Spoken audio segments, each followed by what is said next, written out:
Hi everyone, this week is all about the volleys. Let's take a look. Like the ground stroke video, the first thing that I'd like to mention is their split step that they perform just as their opponent is about to strike the ball at them. Like I've said in the past, I prefer to call this getting the body into an energized state in relation to what we should be trying to get our feet, legs and body to do. As you'll see, you have that little bounce where the feet split, probably a little bit wider than their shoulders, and then they push off to wherever the ball requires them to push off to. The next thing I want you to have a look at are their shoulders. As they take the racket out to get the racket in line with the ball that they're reaching for, they turn the shoulders in that direction. That allows them to get the racket as they go to punch the ball with the strings to push back in a linear direction back through the ball. As you can see, they're not rotating and preparing quite as much as they would on the ground strokes. The racket turns to the side, so it's almost in line with their shoulders. But those shoulder turns are absolute paramount. The last thing I want you to look at is the grip that they hold for all their volleys. The chopper grip, or the continental grip, allows the racket to cut the strings slightly underneath the ball, slicing the ball back, which basically counteracts the ground stroke spin that's on the ball coming from the ground stroke opponent, and it stops the ball plummeting to the ground. So try and practice these couple of little top tips: the split steps, the shoulder turns, and the cut of the racket underneath the ball. So as you've seen, there's lots of variations to the volleys. It's not straightforward forehand volley, backhand volley.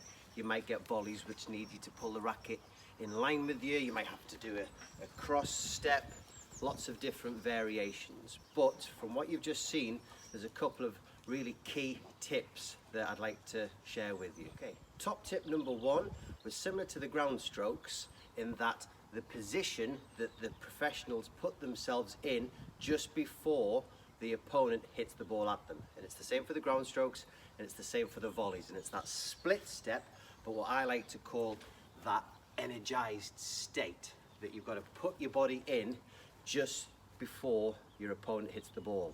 So again, for your volleys, if you're at the net, as your opponent's about to hit the ball, get your body energized and ready to react. Top tip number one, get your body energized and ready to react. Top tip number two, slight differ from the ground strokes in that it's not what I call a full unit turn. And as you heard me in the video, shoulders, shoulders, shoulders. And again, if you watch, as they start preparing the racket to get the racket in line with where the volley and the ball is going to be, they turn their shoulders. But because you're at the net, not often is it this full turn. You don't want the racket coming too far back for the volleys. So it's very much just your shoulders. Just your shoulders. Okay, and that helps prepare the racket before the racket goes forward to make that point of contact. Top tip number two, turn your shoulders. Top tip number three, cut. Okay, now very important, and probably the biggest mistake I see at club level volleys is that we don't get enough of the racket cutting into the volley. We don't get enough of the racket cutting into the volley. And if you're ever playing and you wonder why you've just hit a volley and the ball goes straight down, it's because your racket is too straight.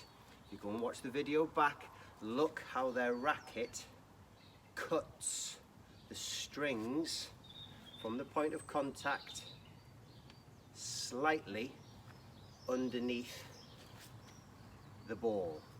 So top tip number three, practice cutting the racket with a little bit of slice, the strings underneath the ball.